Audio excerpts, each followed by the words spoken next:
Hey guys, we've talked about Japanese bureaucracy quite a bit over the years. Also, we've talked about faffing, no end of faffing going on.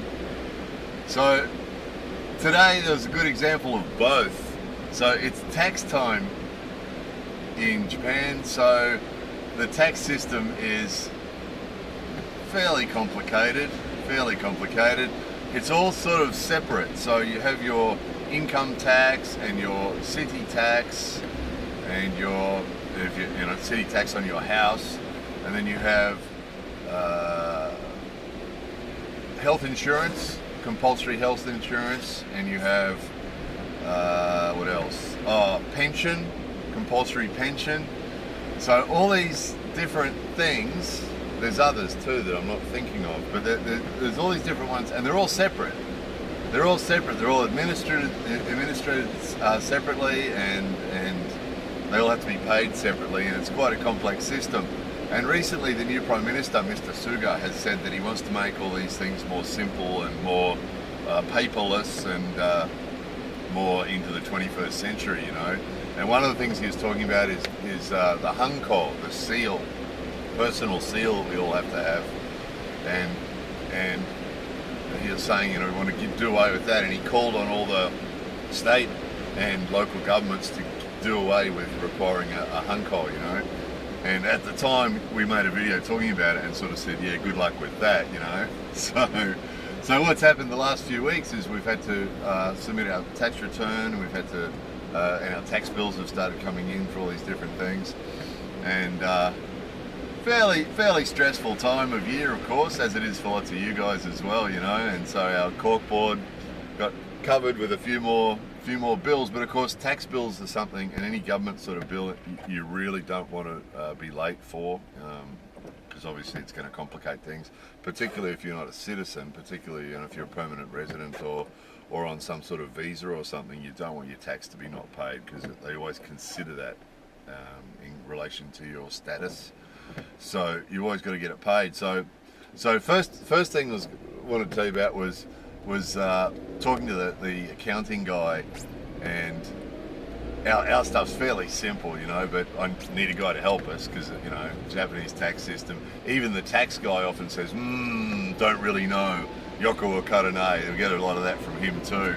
But this year we came to do our return, our personal return. And he said, did you bring your in-can, your hanko? And I said, oh no, I forgot it. He said, it's okay. You don't need it for the federal paper. So for the, not the federal, the national tax return thing, you don't need it anymore, because Mr. Suga said, he told all the Japan government departments no more requirement for stamp, right? So that was interesting. So that was actually a practical, real example of what he'd said, that he wanted to do away with the hanko. And here was an example of where every year until now we've always had to put our hanko on this piece of paper, and this year we don't have to do it because the Prime Minister said we don't have to. So that was actually a real example of that discussion. However, all the other documents that came from the city and from other departments and so on, they do still require a stamp, because those guys haven't changed their systems, right? So that was the first interesting thing. The next one was the bank. So took a couple of these tax bills, decided which ones were the most urgent, and took a couple of them, put the rest of them back on the corkboard, took a couple of them. Now we've been sort of saving to pay these tax bills because we knew they were coming. So we've been sort of putting money aside for them, but unfortunately it was all 1,000 yen notes, right? So we had this wad of 1,000 yen notes, and it was Niju Yonman, so 240,000 yen in 1,000 yen notes. That's 240 1,000 yen notes, right? And but we knew that the national income tax one, we have to pay it at either the tax office or a bank. Some of the other bills we get, you can pay it at a convenience store, but the big income tax one, you can't pay it at a convenience store. It's a post office or the bank is the rule, or the tax office. Okay, here's an opportunity. We'll put that together with one of the other bills, and 2 of the other bills, and take 3 bills into the bank with this big wad of 1,000-year notes, because it's a bank, right? They'll have a counting machine. If you went into a convenience store with 240 1,000-year notes, they might not be very happy with you. But the bank has a counting machine, right, to count notes. That's where you take your notes, if you happen to have some notes, right? So okay, let's go to the bank. So walked into the bank, and you've always got to allow, whenever you go to anywhere like that in Japan, you've always got to allow faffing time, and you've got to build up your patience level really well before you go in there, because you know you're going to get faffed around, right? So I went into the bank, and there was no other customers in there. The place was empty. Walked up to the counter, because small town bank, right?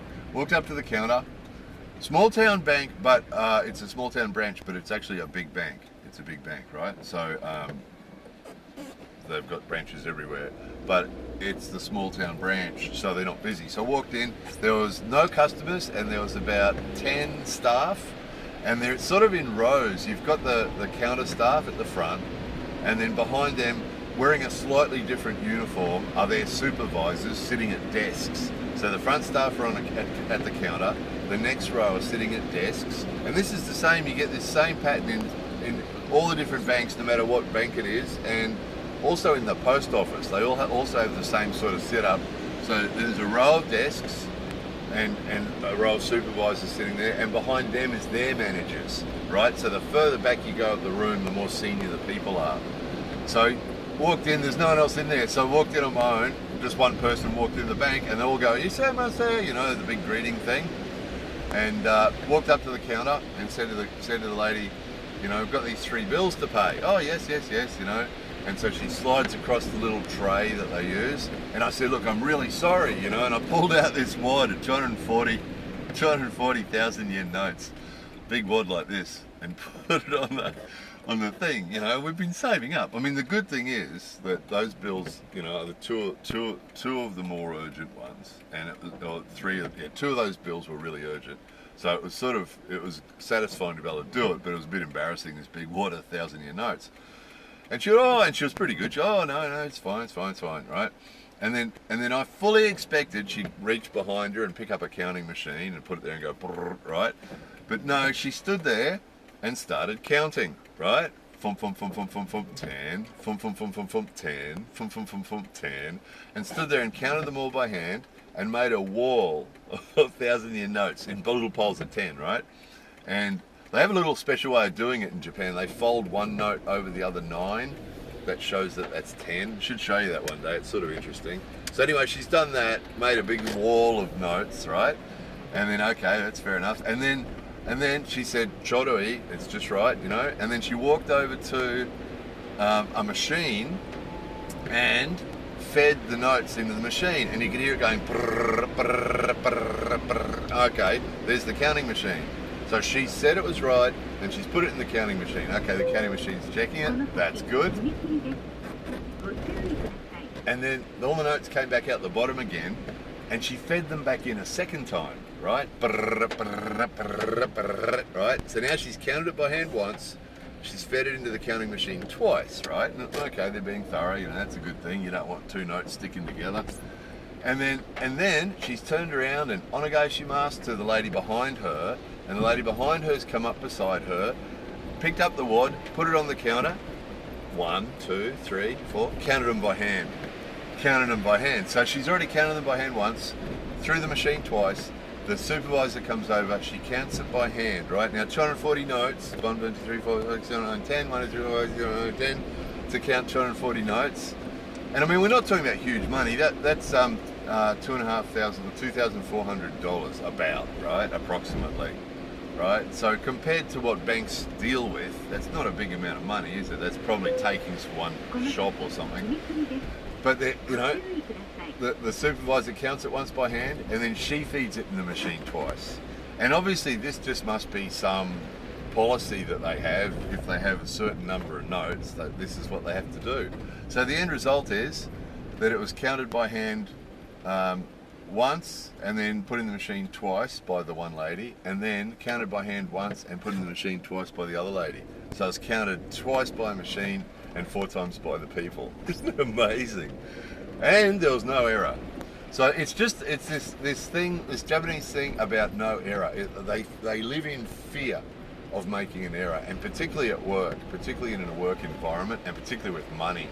They live in fear. And some of you might remember years ago we talked about buying a house in Japan and being at the settlement, at the final conclusion of the thing, where we had to pay deposits and we had to pay money to the conveyancing guys, and the same thing happened that day. You know, one guy counted twice, and then he'd pass it to the next guy who'd counted twice, and you know, just obsessive.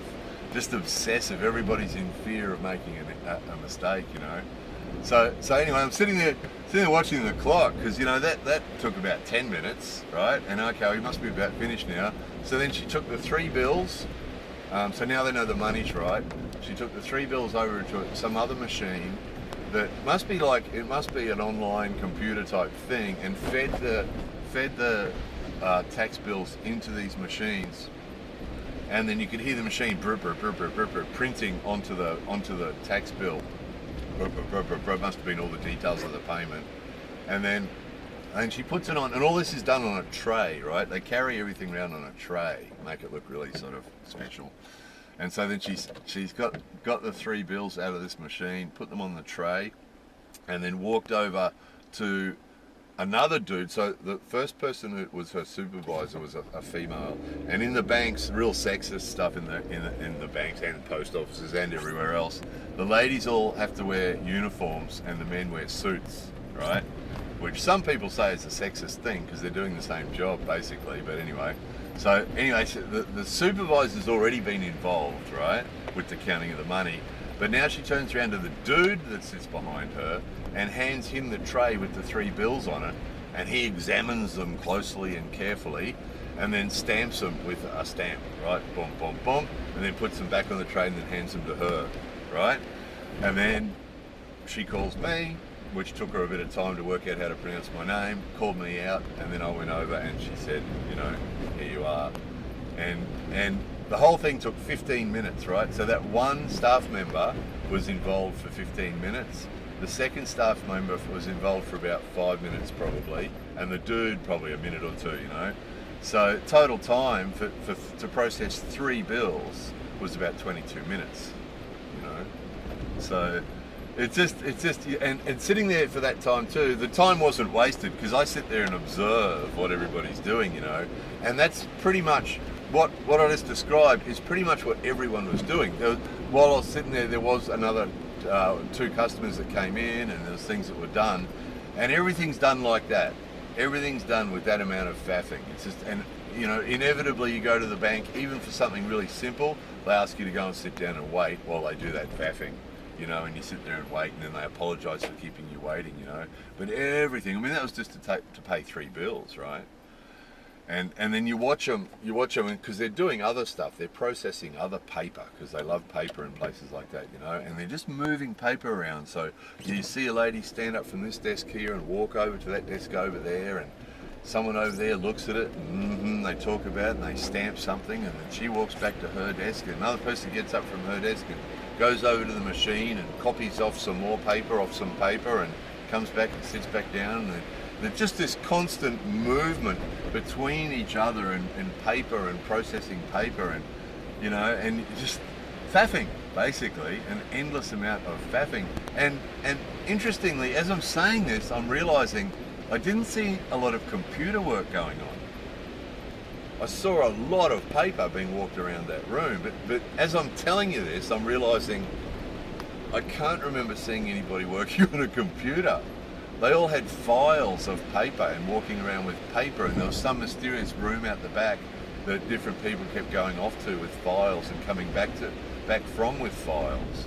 You know, it's sort of anything that's important in Japan, and of course money's important, but anything that's important, anything that you do that's like this always has an endless amount of paper.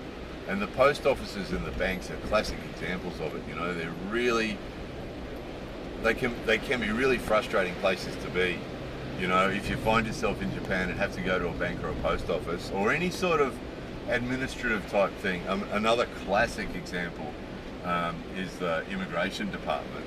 You know, that place is just a classic example of faffing. Inevitably, if you go there, you have to wait long periods of time for anything to get done there. And if you sit and watch the staff there, it's pretty much the same. You know, you've got your counter staff, and then behind you've got, you know, a row of people at desks who are their supervisors, and behind them the people above them, and the immigration department's an incredible amount of faffing. The other one's City Hall. City Hall's exactly the same, and again the same layout with the front counter staff, and then desks behind that, and desks behind that, and people behind that, and so sitting there watching this, and then as it got more ridiculous, you know, as we got to the fourth count and the fifth count, the decision was made to make this video. I was like, nah, I got to make a video about this.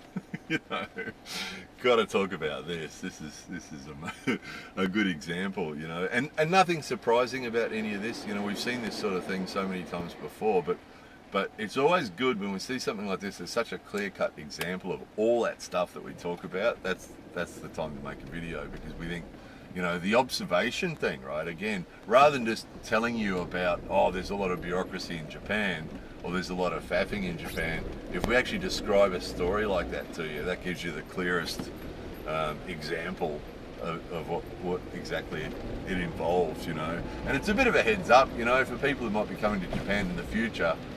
You know, if you're really aware of this, it can still be frustrating if you're in a hurry. You never want to go into a bank or a post office or City Hall or the immigration department if you're in a hurry. You know, you've got a plan. Okay, so the plan was this morning, okay, lots of time, going to work this afternoon, so time this morning, okay, and just allow loads of time and walk in there fully expecting you're going to sit there for a really long time waiting for it to be done. And then if you have that mental attitude when you walk in, you'll be able to be cool about it. If you walk in there, you've only got a couple of minutes, you've got somewhere else to be, chances are you're going to end up stressed out, you know. And you can't make it go quicker. If their policy says they've got to count that money 6 times, they've got to count the money 6 times. You know, so you just got to sit there and be patient. The upside of all this is that they rarely make errors. You know, they rarely make an error.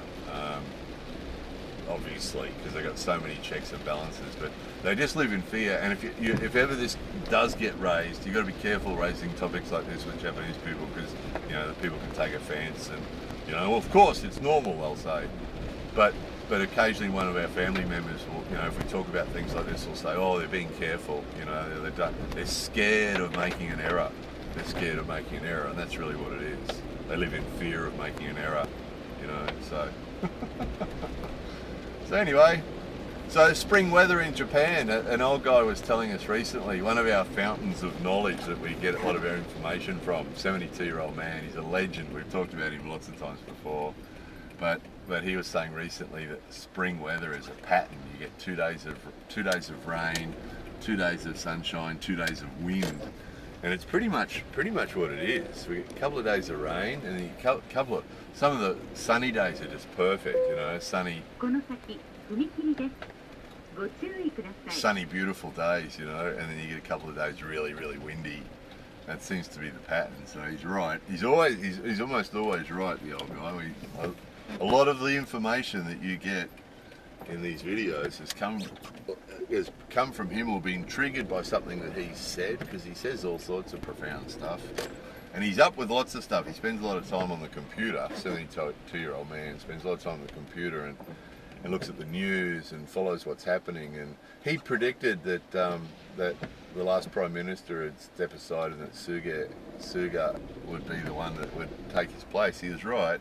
And then he predicted what changes that guy would make too, and he was right about that as well. So he's pretty much on the money. Pretty much on the money he is. So anyway, bureaucracy and faffing in Japan. More faffing coming soon. Any minute, probably. Any minute. The day will not be finished today without more faffing happening, guaranteed of that.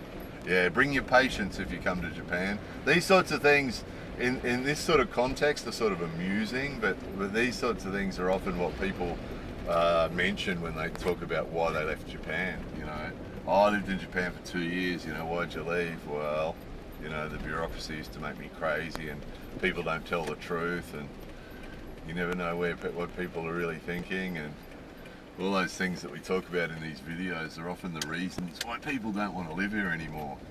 So, anyway, there it is. More videos coming soon.